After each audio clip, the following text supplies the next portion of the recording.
Hey everybody, these are the notes for section 6.3, which is all about simplifying radical expressions. This is, and the sections for this week are largely a little shorter than what we've been running into. So just do a little happy dance and we'll go from there.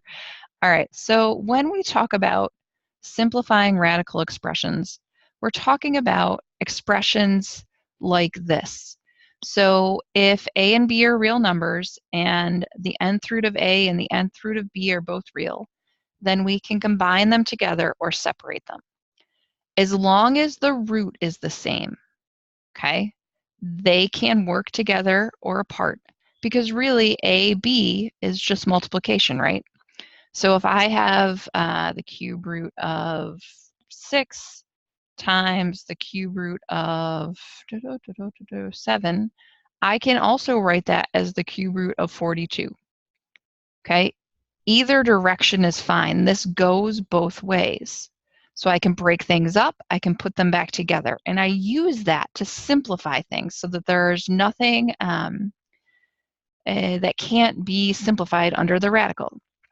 So when we have something in simplified form, what it means, and when we talk about the radicand is we're talking about that sign. Consider any radical expression where the radicand is a product of prime factors. You can write a number like, let's take 24 as a product of prime factors. So 24 is the same as 2 times 2 times 2 times 3, or 2 cubed times 3, okay? In simplified form, it is simplified if the following conditions are met.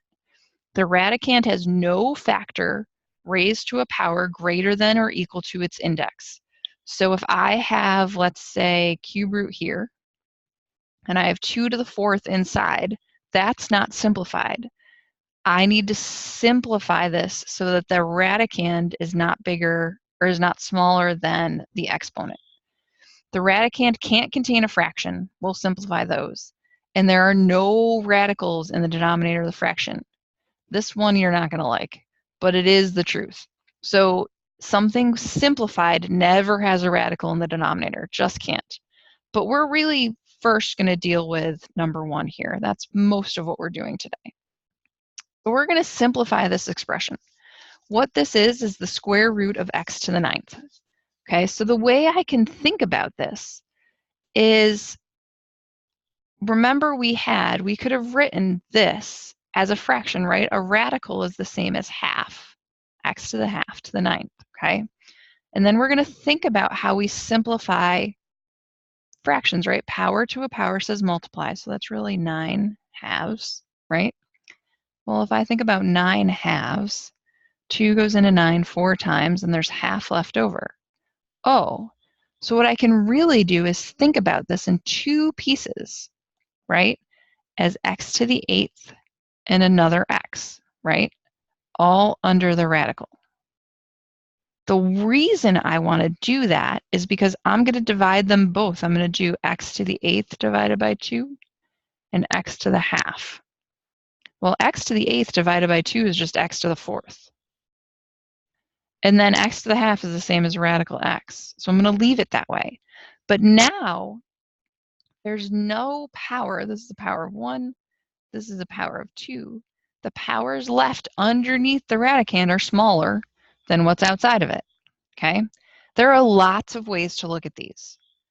This is one. Let's try another. So a to the 11th. I'm going to break it up into an even power because this is a radical. This is a square root. There's a 2 there implied. I'm going to think about this as a to the 10th and a. Well, that's 11 of them, right? So I have 10 a's and 1 more. A to the 10th, oh, I can't make that 0 not look like a. So I can think of a to the 10th to the 1/2 power is really the same as a to the 10 over 2. That's divisible by 2. It's a to the 5th. So I'd have a to the 5th. And then a to the 1/2 is left. That's really just radical a. I'm going to leave that guy alone. Okay, so this is now simplified. All right, let's try another one. This one is a little bit different, right? Because it's a fourth root. So I need to think of things as divisible by 4, because I could think of this as b to the 7th to the power of 1/4. Well, b to the 7 over 4, I don't really get many. So I'm going to break this up. I'm going to think about it as the fourth root of b to the 4th. And then the fourth root of, how many are left? B to the 3rd, right? Fourth root of b to the 4th, nth root of a to the n means they just sort of negate each other, right? That just becomes b.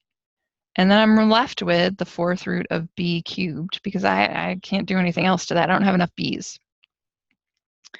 Here's another example.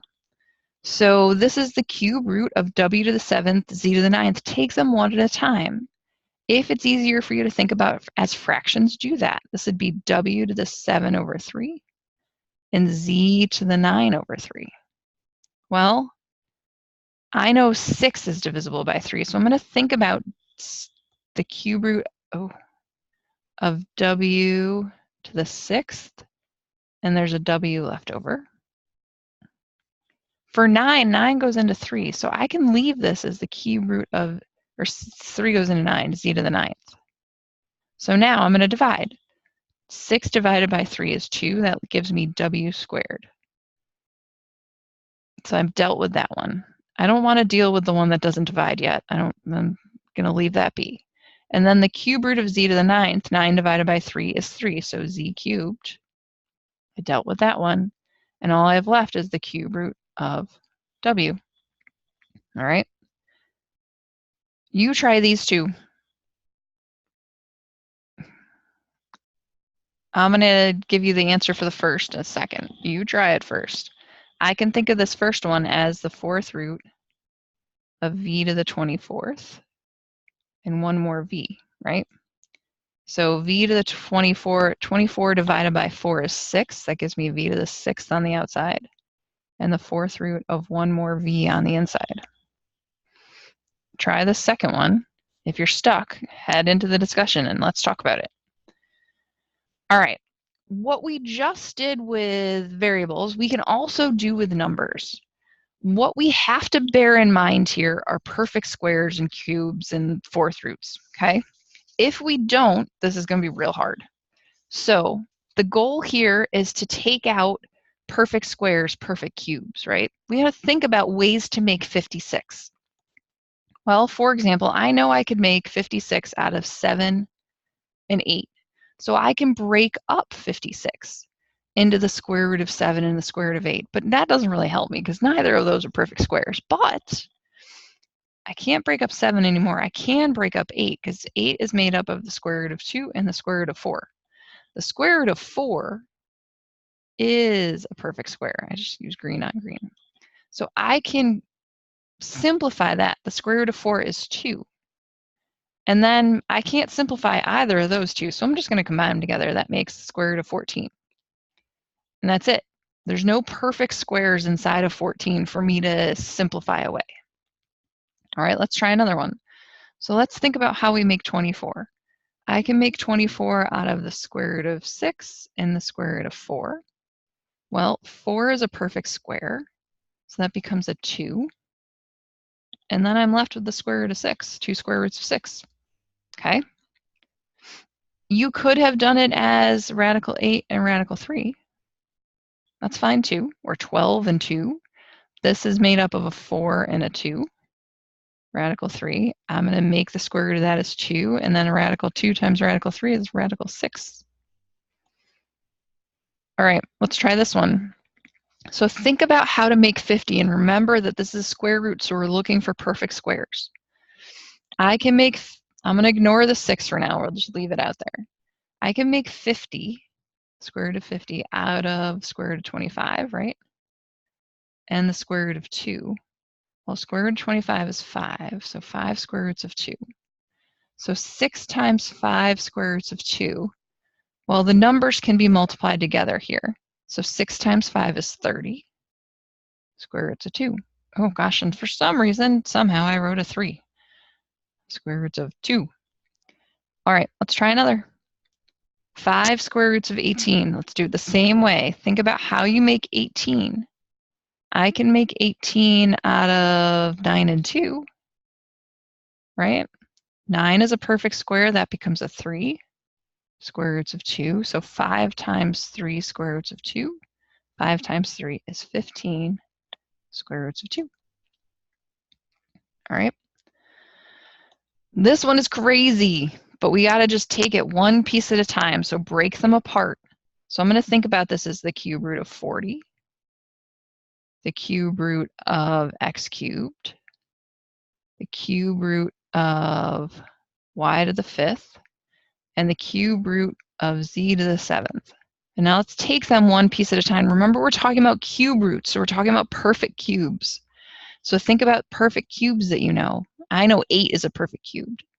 So I can make 40 out of 8 and 5. All right, great. Cube root of x cubed, I'm going to keep that the way it is, just for a minute. I want things for y that are divisible by 3, so I could break that up into the cube root of y cubed and the cube root of y squared, because that's what's left. And the similar idea for this cube root of 7, or z to the 7th. So I could make that 7, well, 6 is divisible by 3, right? Z to the 6th, and the cube root of z left. All right, now I'm going to do the things that I know will simplify all the way first. So the cube root of 8 is 2. That is not going to simplify all the way. But the cube root of x cubed is just x. The cube root of y cubed is just y. The cube root of this I have to keep. The cube root of z to the 6th is z squared. All right, and now I'm going to just kind of gather up what's left. So I have the cube root left of 5 y squared and z. That's the simplified version. It doesn't look a whole lot prettier, but it is, mathematically speaking, simplified. Let's try another. You try this one. We're going to do it together in a sec, but you have to try it first. This is a 4th root. So you're looking for things that are 4th roots. That's the trick to this. So let's start by breaking it up. 4th root of 32. 4th root of a to the 10th. 4th root of b to the 19th. Let's see, 32. Ooh, 32 I could make out of 16 and 2, right? 2 times 2 times 2 times 2 is 4, times 2 more is 8, times 2 is 16. That's 4 2s. All right, let's think about 10s. 10 is divisible by 4. Well, 8 is divisible by 4, so I can make a to the 8th. And then there's a squared left over. Let's think about 19. What's the closest thing divisible by 4 there? Well, it's a 16, right? B to the 16th. And what's left? B to the 3rd. Okay, so now let's simplify what can be simplified first. The 4th root of 16 is 2. The 4th, this guy gotta wait. The 4th root of a to the 4th is a squared. This guy's gotta wait. The 4th root of b to the 16th is b to the 4th. And now everybody else we're stuck with. So 2 a squared b cubed. Okay, if you need to watch these and do them a couple of times, do that. All right, so now here's a different kind of thing. This is the other kind of thing that I can't have is a fraction under a radical, which is a bummer. So we have to do a bunch of steps here because not only am I going to have a fraction under my radical, but then I'm going to end up with all kinds of things. So what I'm allowed to do here is break this up. So I can rewrite this as a to the 7th, square root of a to the 7th over square root of a to the 3rd. But now I just broke a second rule, right? The last rule was no radicals in the denominator. Bummer. So first I'm going to simplify. Let's do that. So I have, let's see, this is dividing by 2, so I'm going to make that a to the 6th, square root of a to the 6th, square root of a. On the bottom, I'm going to do square root of a cubed, no, squared, sorry, square root of a, right? So now let's see what happens. Let's see if we can save ourselves. Square root of a to the 6th is a cubed. Square root of a is stuck there. Square root of a squared is just a. Square root of a is stuck there. Oh, it's going to be perfect because I'm going to cancel some things out, right? Square root of a is over square root of a is just 1. Those cancel. On the top, I have a cubed. On the bottom, I have a.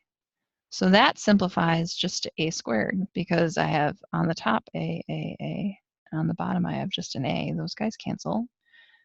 All right, and that one's done. Let's try another. Same idea, just with numbers. So first we're going to break up the radical.